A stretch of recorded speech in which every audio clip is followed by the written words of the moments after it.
So last week we ended up saying that enjoy the victory, but Arsenal will find a way to disappoint us.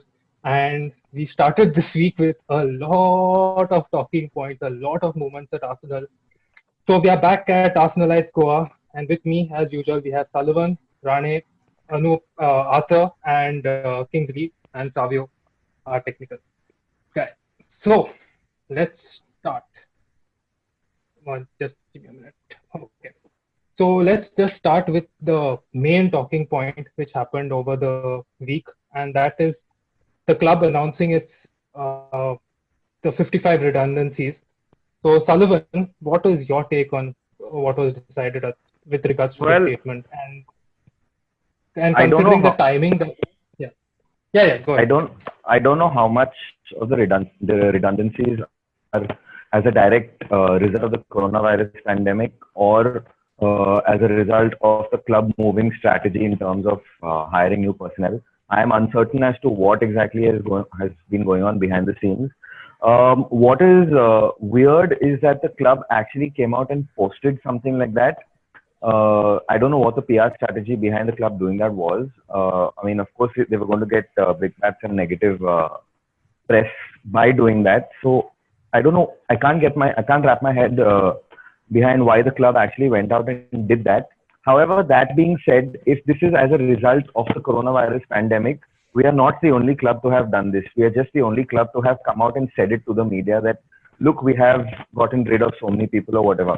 I can bet you $1,000 that a lot of other clubs have also laid off staff. A lot of other clubs have also had redundancies in various positions to the hierarchy of the club and have taken drastic measures with regard to this in order to safeguard their own interest financially because of what is happening in the world right now. Unfortunately, I think that we've been one of the only clubs in world football to have actually come out and made a statement saying, look, this club has done this, which is why we are facing a lot more backlash than any other club is doing because other clubs haven't really put it out to the media. That being said, I'm sure there was some sort of a decision taken as to why this was done. If these positions were redundant, that definitely indicates a shift in strategy with regard to hiring personnel. I'm not very sure that I'm, all right with that kind of a strategy, but then who am I to, judge? I mean, till it actually works or it actually falls flat on its face, we can't really judge. So I think we just have to leave it to the club to, figure it out. Yeah, I think I had a discussion with Anup with regards to this after the announcement that took place. Anup had quite an interesting take on this, especially with regards to how we work in the companies we work. So Anup, do you want to add to this as to what Sullivan has said? Yeah, sure. So, like you said, right, we had a discussion on the same, and these layoffs that have come up in our club that was announced.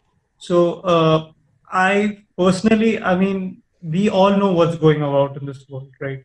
And it's not only in football. I mean, it's pretty much common in other businesses as well. That's what has been done, all the layoffs and all, and we've all witnessed it. It's just that now even football, at the end of the day, for the owners, it's a business, right? So that's where it comes all into picture, and they will run it like any other business. So, and you can, I mean, like Sally said, I'm not too sure about what it was. It was because of the corona affected stuff, or can it be some restructuring?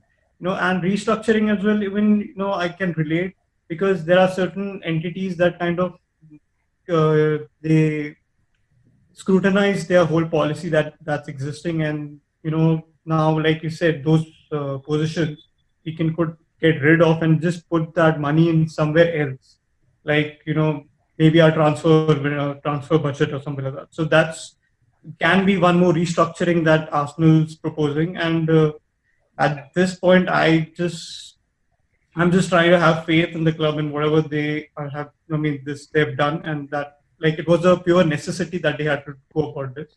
Otherwise, yeah, it's always sad that we hear from our club these layoffs getting over. So yeah, that's where. Yeah, and I think what you said is correct because it does. We will probably get to see if at all there are any positive effects, we might get to see this at the long term. But I think when one of the things that people found this as an issue was mainly because of the players taking a wage cut. So players were told to take the wage cut, and they agreed to it, thinking that nobody will lose their jobs. And in a way, yes, it does make sense because look, for instance, if you have one particular employee, I mean, it's easier for us to say it if but maybe there's one employee who's due to the pandemic and not having any particular role, it would be we would just continue to pay the person. I know it's morally there are questions, but as a business, as we say, that is one of the questions that would be asked. So Kingsley, when we talk about this thing, one of the things that Arsenal put up in their statement was that we have to make these redundancies in order for us to invest in the club and to, buy players. And, at the same time, one day 55 people are going to lose their job, and on top of that scouting. And on the other side, we are going to be spending in the transfer market. And we have currently, the first signing is most likely going to be Willian. And Willian has just given a farewell message to Chelsea, and it's almost 98% done that he's going to join Arsenal. So what is your take on us signing Willian on a 3-year deal, and now the report saying that his salary is not high as they say? From the get-go, I honestly think it's a good signing. It's a really good signing going ahead. And the reason I'm saying is because it gives us another dimension in that position, right? While Pepe, yes, he's improved, and yes, moving with the Arteta reign, he's definitely picked up. But why not? Why not have that option there, right? And it just gives us another dimension. It gives us a plan B, right, so to speak. To be honest, I can't comment regarding how good Willian is. I've not seen a lot of his games. Whenever I have seen him, it's mainly against us, and he's done phenomenally well. So I mean, it's more of like a fingers crossed, Hail Mary, please go well. Please don't turn up like the whole Luis sort of a situation, right? And I'm just hoping it works for us well there, right? So for me, it's more of fingers crossed. Let's just see how it goes. But the only concern is the duration of the contract. And maybe the wages that he's pulling in, right? Hopefully he does not, get really hammered off a couple of years into his contract. He's not able to run on that side of the pitch, right? So it makes no sense at that point. Yeah. But then let's hope for the best. Yeah. And I think one of obviously the contract issue is one thing, and I guess a lot is to be done with the fact that we as Arsenal fans are quite irritated by the fact that we are turning out to be a Chelsea retirement home, which is, irrespective of how good the players, it doesn't, come out good for us that way. So, Arthur, do you want to add anything with regards to how we are getting Willian done? He's going to be our first signing for sure. So, what is your take on Willian? For me, actually, you're going to see it's actually going to be a good signing. He has good experience in English Premier League too. He's good actually on speed and taking on the flanks. Crosses also are good of his. I feel though he's about 30. So 32, right? 32. 32. He turned 32 today. Yeah. So only that, like how Kingsley said, he should have been like second David Luiz. But but you go to see at the end, he has good experience in English Premier League, and he can be a good turnout. What I feel. Yeah, I think overall he'll definitely be a good squad player, and he had one of his good seasons for Chelsea last year. So he's a utility player, and he's a utility player, and he's a good dead ball specialist. Something we have lacked. I mean, we don't have very good free kick takers in our side. I mean, we have David Luiz coming and taking free kicks, and I most definitely don't rate David Luiz as a free kick taker. He's a Hail Mary free kick shot. It may go in, and 95% of the time it will sail over the bar or go straight to the keeper. He's not a free kick taker. But Willian is a good keeper, and he's proved that at Chelsea a couple of seasons ago. I remember every free kick he took either was on target or went in. So I think that is something we have. I think that is something Arsenal has lacked for a while, like potentially good free kick taker. We don't have that in this squad. He does have that spark, He does have that spark. He can create something out of nothing, which is, to be honest, for a plan B, if you get that, I mean, I'll take it. It's not bad. I mean, especially if you don't have to pay money to get him. Exactly. It's not a bad signing at all. Exactly. So I mean, I would have had a problem if we were paying a fee for him. Yeah. Makes sense. And so coming back to the point wherein we are talking about paying billion, whatever wages, and he's 32, which is also scary for us, comes the other side of the coin, which is wherein we have Aubameyang, who's currently going to turn 32, I guess, or 31. He is 31, going to be 32. And there's a rumor 3-year contract, which he's very close to signing, and it's supposed to be around 250K a week. So, Anu, you being a striker, okay, do you? I mean, I know most of us will agree to it, but do you think it's worth it to give Oba a 3-year contract at 250K a week? Oh, definitely. I mean, it's worth it. I would even go up to 300 or something, whatever. But I mean, having Oba in the team just gives you that confidence. I mean, when I watch an Arsenal game and I'm like, Oba is there, okay, there is good probability that we would have goals. And that's one, belief that even it's just not me, the fans who share it, it will also be the teammates that they have. There's a certain confidence always there on a striker that you have, and if that confidence is pretty high, I mean, it will all just talk through the game and through the team. So I would definitely, I mean, it's justified. 250K a week. I mean, compared to the other wages that are being floating around for the other teams and the other players, it's less. Exactly. But whatever, man, I would take it. I would take Yeah. it. Does anyone see a downside or a risk with the Oba deal, or do all Absolutely of us not. agree that? No, nothing. I think it's pretty much we get him in, make sure he stays, right? Man That's has what prime he's ready. fitness. He does not get Yeah. injured. He's pretty much the next best Ronaldo.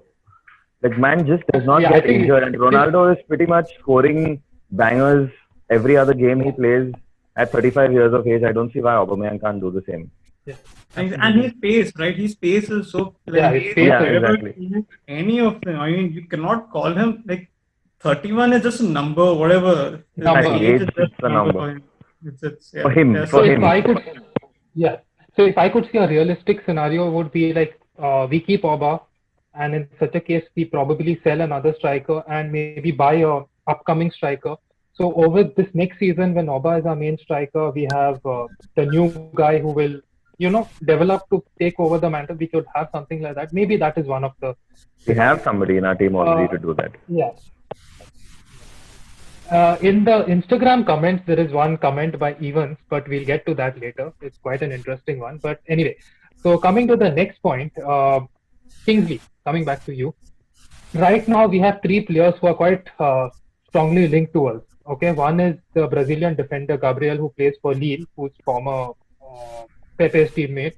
We have a lot of Coutinho rumors going on, and we have the non-stop saga of Thomas Partey. So let's start with Gabriel.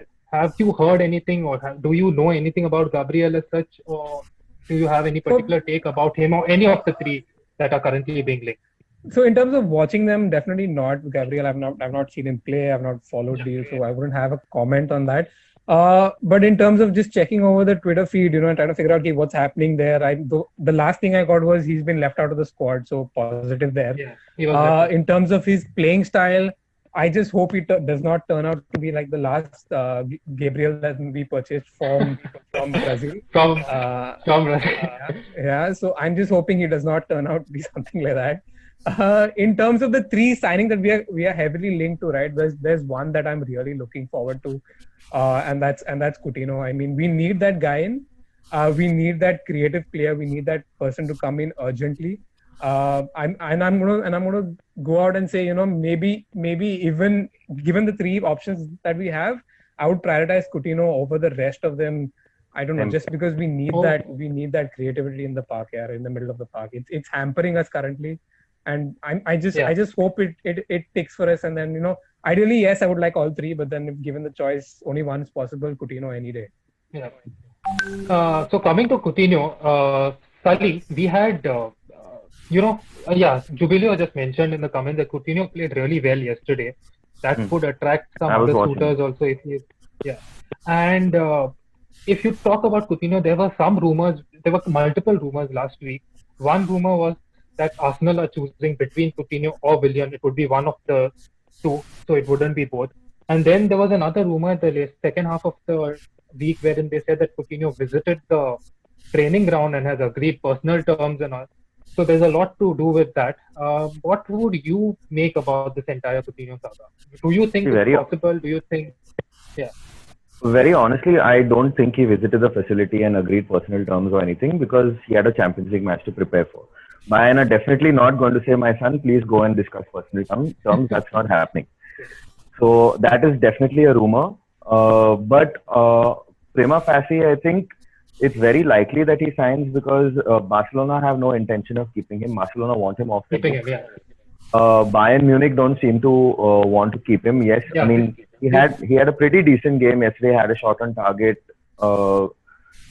Overall, I mean he had about 30 minutes yesterday and he did fairly decently. I mean, not that Bayern needed to push or anything or need anybody to actually. By the time he came on, I think they were already 3-1 up, 4-1 up, or whatever.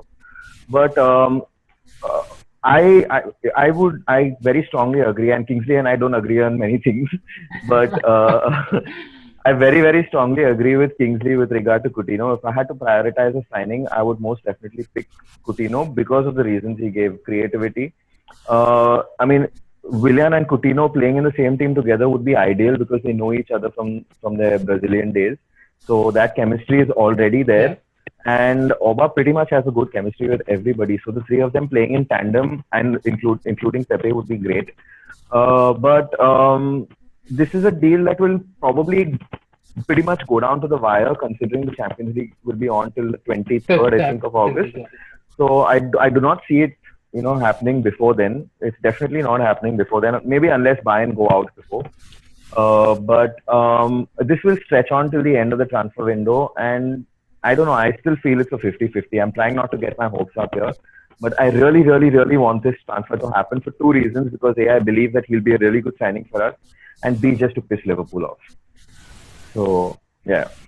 And also, just to add to Salama's point, another thing that Coutinho will give us is, if you notice currently right now what's happening is Lacazette drops in a lot deeper. Yeah, exactly. I'm hoping, with a Coutinho coming in, he doesn't do that a lot more, and he starts running off the last man, picking off a shoulder, running into channels, right? I'm just hoping we get which is what he did at Liverpool. Exactly. So I'm just hoping that works out for us more than anything else, But then having said that, it's a tough choice here. I mean, given the three players Elroy mentioned, if we had the choice of going for one, definitely Coutinho. But then, yes, we need a centre-back. And probably that's where the Gabriel Wala transfer will probably be very useful for us. And probably we need to go after that as well, aggressively. Yes, I agree. Yeah. That would be priority number 2. And although we are not prioritizing it, Arsenal clearly seem to have prioritized the central mid position a lot. And with the names like Thomas Partey being linked, and even backup for Thomas Partey has been the Porto midfielder. But mainly it is all about Thomas Partey that we keep hearing. And the fact that they say that Atletico just want a straight 50 million release clause and Arsenal want to exchange a player.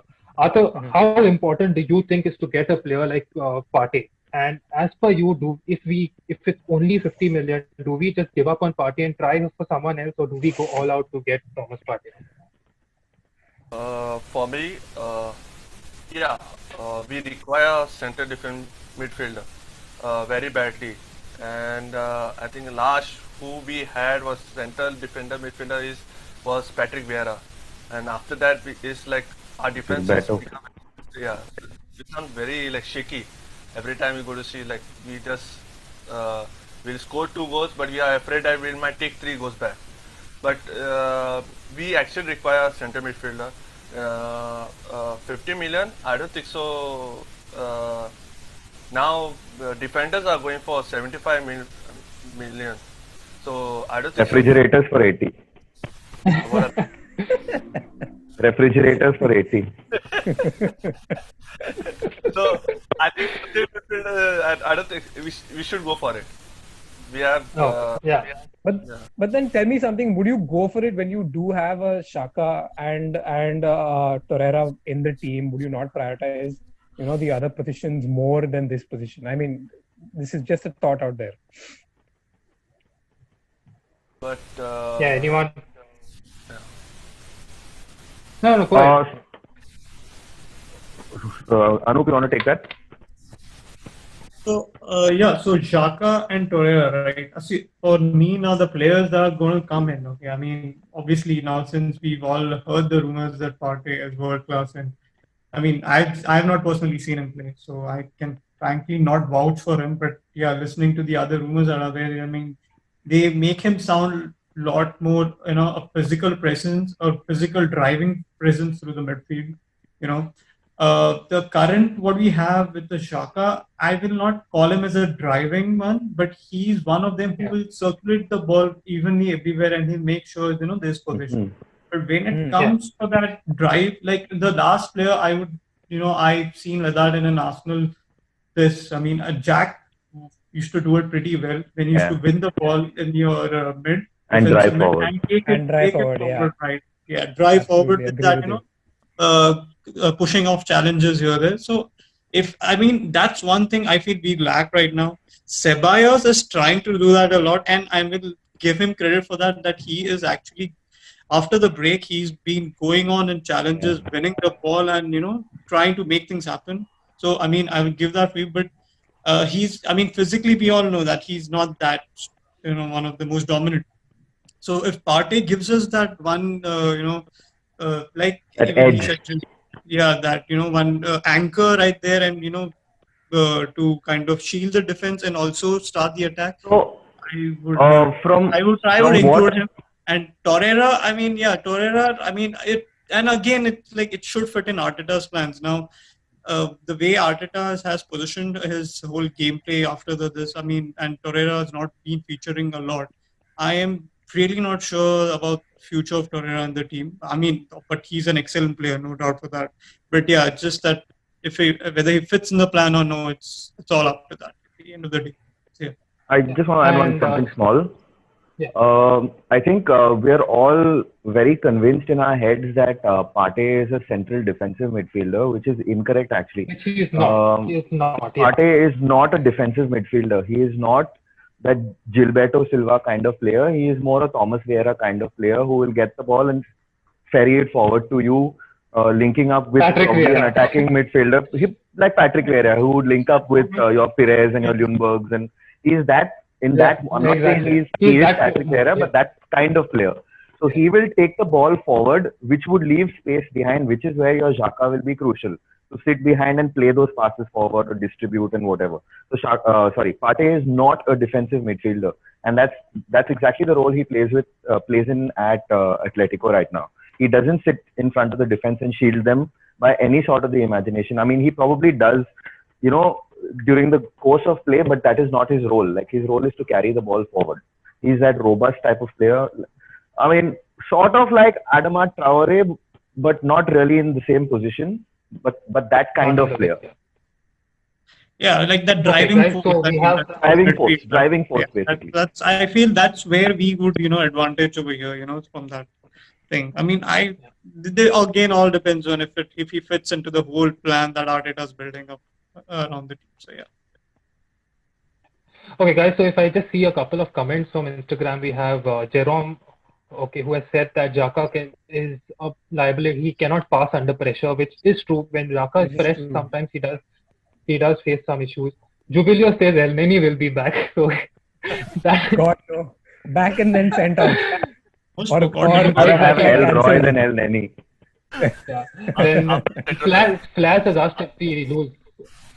Then Flash has asked about Dani Ceballos, and we have all agreed that we do need to get him on loan again, and if possible, because he offers a lot. And Flash has asked about a number 10 again if we lose Ozil, which again we've discussed about Coutinho. Then Noshil has asked about Coutinho loan. Again, we've spoken about Coutinho just now. So yes, we have. So coming to these points, like there were a couple of mentions about. Yes, Evans was one person who mentioned when it came to Willian about the agent fee, and Jerome has also said that Willian's agent is Kia Joorabchian. Now, this itself could take one entire online session, but relating this point with Kia's influence, one of the things that was shocking in terms of the redundancies, and it's not the part of the redundancy, but it was the fact that we have almost let go of our entire scouting department, like the main part of our scouting department. We've taken let go of the head, that is Francis Cagigao, and even the other heads from other countries. So there was an article yesterday which said that Edu is restructuring the full thing. I mean, we hope that he is. There has to be a restructure now. But then we all know at the same time how much of an influence Kia has had. So currently there is this debate of proper scouting and your data versus agent-led approach. So this is an open question to everyone. What is your take on this particular situation, right? I Okay. think Okay, things have changed. Where scouting played a really important role in all your transfers. Everywhere. The other days when Wenger used to come and get some gems in our clubs.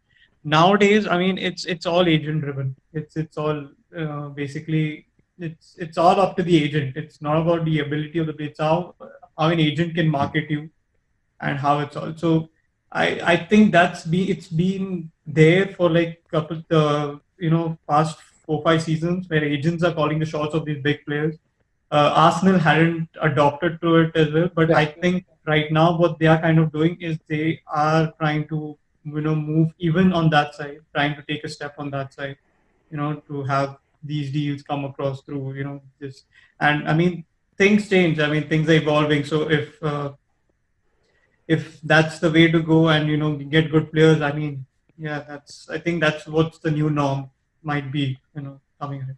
Before we move to another person, I would just like to give a small background behind why Arsenal were not good with agents. So I was reading the Arsene Wenger book by John Cross recently, and it is said that in 2015, when Falcao was going to join United from not Porto, from Monaco on loan or whatever that was, George Mendes, Arsenal made a deal with Mendes, and Mendes was quite sure to send Falcao to Arsenal. But then at the back of the mind, apparently Mendes always wanted Falcao to join United, and on deadline day he told Arsene Wenger that Falcao would be joining United, and Wenger was obviously very pissed. And then we got Welbeck on the deadline day, and that is the reason why Wenger just didn't want to deal with super agents. And now that seems to have completely been changed at Arsenal. So, and there is one agent, Kia, who's dominating the market for us right now. So, does anyone else have any other thing to add with regards to the situation we are in terms of agents and the sacking of our scouts? So I'll just add to what Rane said, maybe, and maybe top up on what he was saying. I mean, see, there's nothing we can do about it, and simply because the players don't want to deal with the clubs directly, and they prefer concentrating on their football and leave the rest of the corporate red tapeism to the agents and who represent them, right? So going with that kind of a structure that's happening right now, there's nothing we can do about it. Just adopt it and make good of it, right? Yeah. Probably Wenger did not like that whole agent philosophy, so to speak, because he preferred scouting players and he got them in young, he got them in cheap. They weren't very well known of, so they probably could not even have their own representatives, doing the back end stuff for them. But I mean, if you want the peak players, if you want the best players, you have to talk to these guys, right? I mean, there's no shying away from it. We need to adopt it and we need to live with it. As we can't, as Arsenal, make a change and say, you know what, we're not going to stop. We're just going to stop dealing with agents and the rest of the clubs do, and then we are the guys who pay the brunt for it. So there's nothing we can do about it. We just have to live with it and make good of it, and leverage it more than anything else. I would agree. Yeah. So I think that is, if we can. Yeah. Anybody has anything else to add before we close for today? Not really. Just Okay, hope so that we don't get disappointed by the end of the transfer window. That's it. That's the only hope. Yeah. So last time also. And we are Arsenal. Also, Yeah, just one more thing. I just think that the future of Lacazette is in massive doubt now. If we are able to get another creative player like Coutinho in, there's probably not going to be place for Lacazette to join. And we can use that to our advantage with regard to the Partey deal. I don't know how they're going to do it. They're probably going to want just you pay me cash, I will pay you cash, and no swap involved. So I don't know how that's going to work. So if we can offload Lacazette for even like 35 mil, I think that'd be a great deal if we can get Partey in for like. So we'll essentially get Partey in for 15. Yeah. So I think we can have an entire session maybe next weekend, wherein the majority of the focus would be on who do we keep and who do we sell, because as we know, there is a lot of focus on a lot of players are going to be sold, and that itself will take a lot of time. So we can keep that for next week. And right now we are running short of time to cut this off. I'd like to thank all of you who have joined in today's call. It has been fun, and there have been quite a few people who have joined us online itself. Thank you for your support. And today we've got a lot of questions, and I hope we've answered those. We look forward to interacting with you guys more. Maybe let's see, by next Sunday we'll definitely have another session. But before that, if we can have any other session, let's see.